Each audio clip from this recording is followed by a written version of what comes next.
Penjurusan ada, itu di jurusan PKO. Karena PKO itu kan lebih cenderung ke kepelatihan. Kita harus dituntut, misalkan kalau mau atletik ya atletik, kalau mau olahraga taekwondo ya taekwondo, kalau PJKR, PGSC itu enggak. Karena kita dituntut semua olahraga harus bisa. Untuk dosen di FIK tuh bener-bener mantap. Mantapnya tuh bukan karena galak, itu bukan. Dosen di tempat kita tuh bener-bener mereka tuh mengayomi mahasiswanya bener-bener. Jadi ada sih beberapa dosen, mungkin dosen senior yang sangat kita hormati, tapi kalau dosen-dosen muda itu mereka lebih cenderung mengayomi. Jadi kayak ada materi yang susah, dia bisa dengan motivasi inovasi yang lain seperti itu. Terus untuk masalah praktek pun juga dosen muda tuh lebih enak tuh dalam menerangkan. Jadi enak sih, asik kok, nggak ada kayak gila hormat, itu nggak ada. Semuanya oke, friendly. Kalau jenjang karir berbeda ya, khususnya kayak PKO sama IKOR, karena kalau PKO itu cenderung ke pelatihan, kalau IKOR mereka cenderung tentang ke mengenal tentang otot-otot gitu-gitu. Jadi kalau PGSC, PJKR yang jelas pasti mereka jadi pendidik, karena prodi itu mereka mengajar. Kalau prodi IKOR itu biasanya mereka lebih cenderung tentang terapis olahragawan gitu-gitu, mereka lebih paham. Kalau PKO mereka cenderung ke pelatihan, kayak instruktur fitness atau seperti itu. Selain jadi pengajar, tempat aku juga bisa jadi kayak instruktur renang, atau mungkin dia bisa jadi kayak pelatih di olahraganya yang dia geluti kan, karena sebagian besar anak FIK itu mereka cenderung dari background atlet. Jadi mereka lulus pun dia juga bisa jadi pelatih olahraga yang dia geluti, itu nggak hanya sekedar hanya pengajar seperti itu. Jadi gini teman-teman, kalau mau masuk, kebanyakan bukan kita ngejudge kalau FIK itu semuanya atlet, enggak. Sebagian besar background dari anak FIK itu mereka cenderung dari atlet yang sudah menggeluti cabang olahraga masing-masing. Misalkan saya sendiri angkat besi, terus ada teman saya sendiri yang sekarang jadi atlet nasionalnya rugby. Dia kemarin udah dikirim buat Asian Games, terus ada lagi yang basket, sepak bola. Jadi mereka tuh udah paham tentang cabang olahraganya masing-masing. Jadi udah ada backgroundnya gitu loh, seperti itu. Tapi gini guys, tapi tenang. Kalau misalkan di ngegap tuh enggak, maksudnya kayak aku atlet sepak bola sama sepak bola gitu enggak, semuanya nyebar. Jadi kalau terkecuali kalau dia milihnya tentang ke prodi PKO. Kalau PKO memang mereka diplotin taekwondo, terus atletik nanti atletik sendiri. Cuman kalau di PGSD, terus PJKR sama IKOR itu semuanya sama, nyebar. Tergantung olahraga yang tergantung prodi yang dipilih.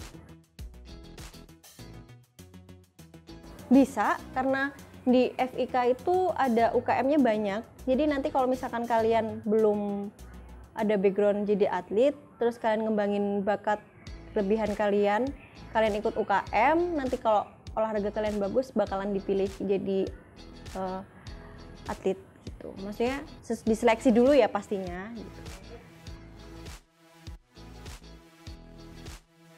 Titik sulitnya, nggak ada perbedaan antara laki dan perempuan pastinya. Karena kita juga yang perempuan dituntut bisa menyeimbangi dengan laki-laki, kayak renang kita juga harus bisa.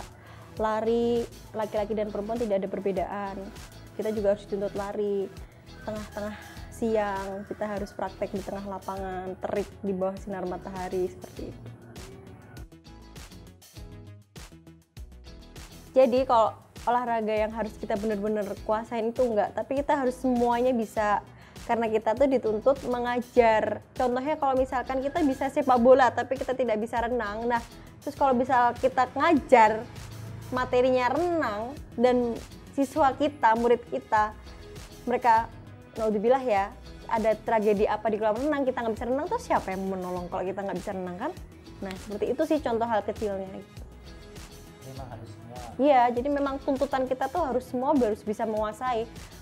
Bukan bukan materi yang susah, maksudnya bukan tentang hal-hal segala macam, tapi yang paling mendasar aja wes. Kalau misalkan renang kita harus bisa mengapung, kita harus bisa menyelamatkan orang. Kalau ada orang yang tenggelam kita harus bisa itu, penyelamatan diri.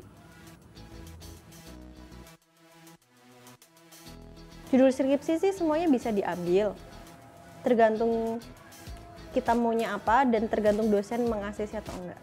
Yang penting kita harus menguasai materi yang akan diambil. Contohnya kayak aku misalkan menyukai olahraga voli, aku meneliti tentang olahraga voli khususnya di anak SD, kayak gitu sih. Semua olahraga. Yang penting kita mampu menguasai materinya juga ya, nggak asal-asalan kita milih judul skripsi tapi kita benar-benar nggak paham tentang materinya itu, seperti itu.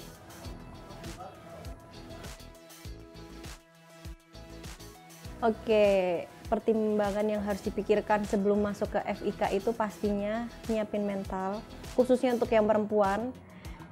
Bukannya kita membedakan gender, cuman kebanyakan yang masuk FIK itu pastinya laki-laki, karena perempuan jadi kaum minoritas.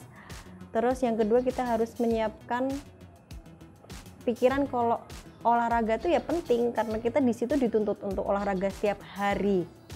Terus tenaga, kalau misalnya udah keterima di FIK, terus itu sih mungkin. Yang paling terpenting kalau masuk FIK itu harus bisa renang dan nggak boleh fobia air. Aku punya pengalaman sendiri, itu teman kelas aku. Kita kan dituntut untuk bisa olahraga, khususnya renang juga. Nah, teman aku itu ada juga yang fobia renang, bener-bener dia tuh takut sama air. Bukannya takut sih, dia tuh kayak mungkin dia dulu pernah punya trauma sendiri ya di kolam renang. Akhirnya sampai sekarang pun dia belum lulus karena hanya kurang satu mata kuliah yang belum lulus, yaitu renang. Jadi sebisa mungkin kalau mau masuk FIK kita harus bisa benar-benar menyukai olahraga, khususnya renang salah satunya. Oke, alasan aku memilih UNY karena kan kemarin aku daftar jalur SNMPTN dan tiga-tiganya aku pilih di UNY. Itu yang pertama, UKT-nya lebih murah, terus jurusannya lebih bervariasi, dan yang mendalam lagi UKM-nya itu mereka bervariasi juga. Jadi kita di situ bisa mengembangkan bakat kita lebih dalam, seperti itu. Dan dosennya juga friendly sih. Oh ya, fasilitasnya juga sangat-sangat mendukung, khususnya FIK guys. Stadionnya berstandar internasional, kolam renangnya juga pokoknya perfect. Healthy Center itu bangunan baru. Itu juga gedung itu, jadi kalau misalkan anak IKOR yang mungkin prakteknya bagus, mungkin bisa direkrut di situ karena mereka prakteknya di situ. Mereka lebih menangani tentang kesehatan cedera gitu, mereka lebih bisa menangani di prodi IKOR.